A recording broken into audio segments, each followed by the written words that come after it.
Students, आज के video lecture में आप सीखेंगे introductory use of there.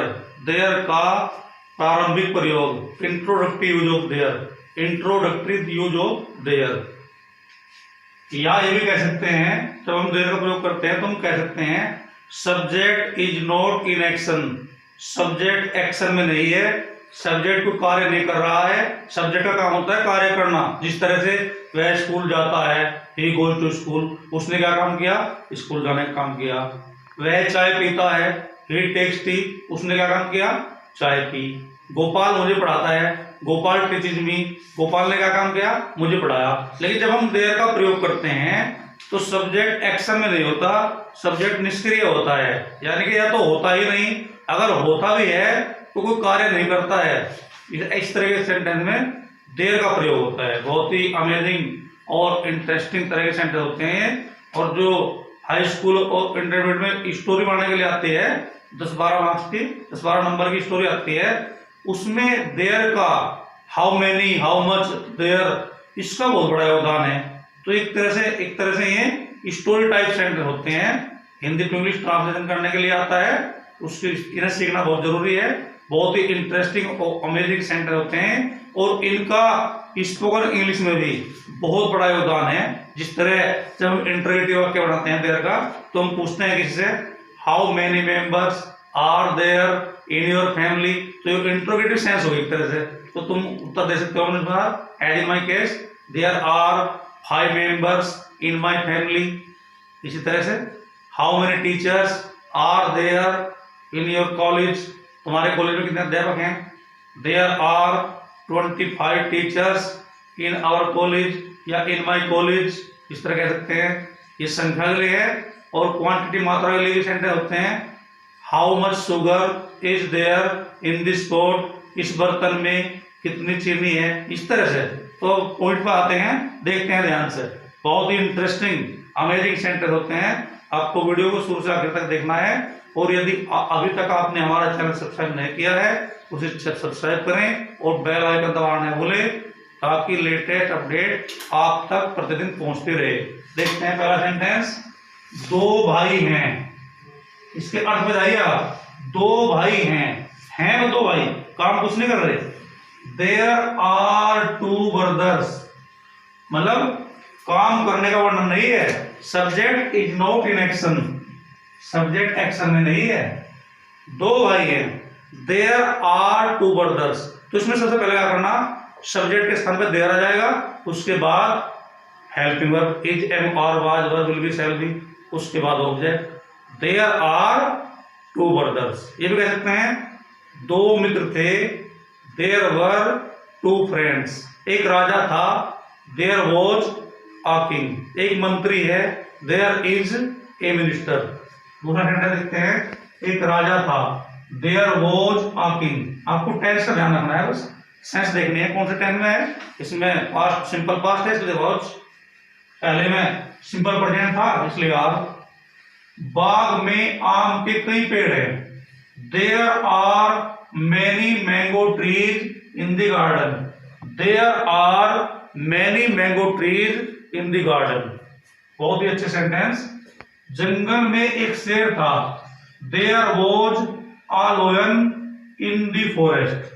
There was a lion in the forest. आपको ध्यान से देखना है, किस तरह इसका स्ट्रक्चर देखना है सेंटेंस का, किस तरह किस स्थान पर क्या रखा जा रहा है। फर्स्ट ऑफ ऑल देयर, उसके बाद be verb form is, am, are, was, were, will be, shall be, उसके बाद एक्स्ट्रा, यानी कि उसके बाद एक्स्ट्रा जोड़ना है। अब कुछ सेंटेंस होते हैं जिनमें देयर पहले स्थान में आता है, दूसरे या तीसरे स्थान पर चले जाता है। जिस तरह एक समय एक राजा था, once upon a time there was a king, या बहुत समय हुआ, अयोध्या में 4 भाई रहते थे। Long ago there lived 4 brothers in Ayodhya, बहुत समय हुआ। इस तरह के सेंटेंस उनमें देयर जो है दूसरे स्थान पे, तीसरे स्थान पर चला जाता है। जिस तरह से बहुत समय हुआ, एक राजकुमार था। Long ago there was a prince. Long ago, बहुत समय हुआ, there was a Prince.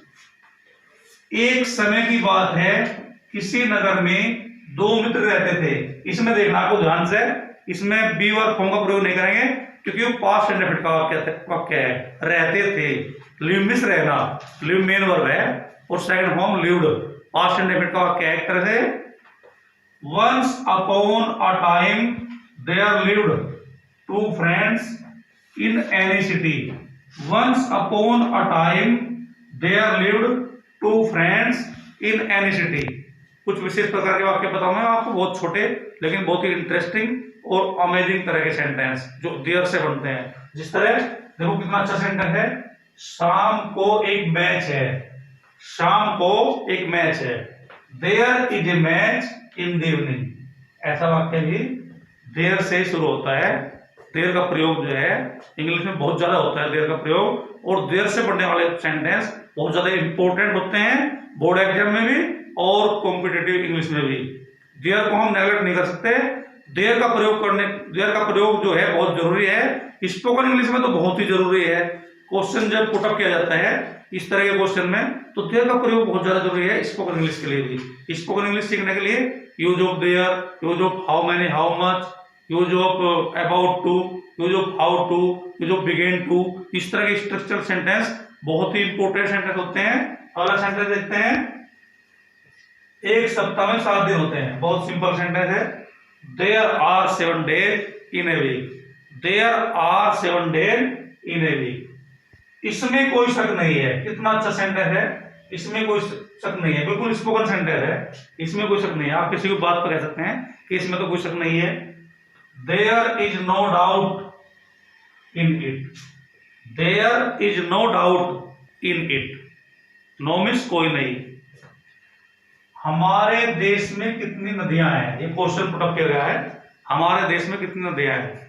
How many rivers are there in our country. इसमें आपको ध्यान क्या देना है, सबसे पहले आपको नंबर्स के लिए तो हाउ मेनी लगाएंगे और क्वांटिटी के लिए हाउ मच लगाएंगे। तो सर फॉर्मूला बताता हूं आपको, हाउ मेनी या हाउ मच प्लस नाउन या pronoun plus be verb form plus there plus extra यानी कंप्लीमेंट। इस तरह से how many rivers are there in our country.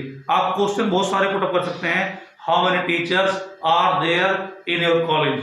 आप आंसर दे सकते हैं अनुसार, there are 20 teachers in my college. How many members are there in your family. There are 5 member in my family. इस तरह से मतलब बहुत सारे सेंटेंस बना सकते हैं, आप पुटअप कर सकते हैं। तो स्पोकन इंग्लिश में भी इसके इंपोर्टेंस को हम नेगलेक्ट नहीं कर सकते, बहुत ज्यादा जरूरी है। अगर आपको how many, how much, there का प्रयोग नहीं आता है तो आप स्पोकन इंग्लिश सीख नहीं सकते हैं। और सेंटेंस देखते हैं, तुम्हारे कॉलेज में कितने अध्यापक हैं। How many teachers are there in your college. How many teachers are there in your college. आप बहुत सारे क्वेश्चन पुट कर सकते हैं। तुम्हें कितने पानी लगता है। How much water do you need. तुम्हें कितनी चीनी चाहिए। How much sugar do you need. ये क्वांटिटी वाले वाक्य हैं, यानी कि मात्रा और संख्या वाले वाक्य मैं आपको पहले बता चुका हूं। तो इस तरह की जानकारी के लिए, इस तरह के डीप ग्रामर के लिए, स्पोकन इंग्लिश के लिए हमारे चैनल को लाइक करें, सब्सक्राइब करें और बेल आइकन दबाना न भूलें। That's all for the day. Have a good day.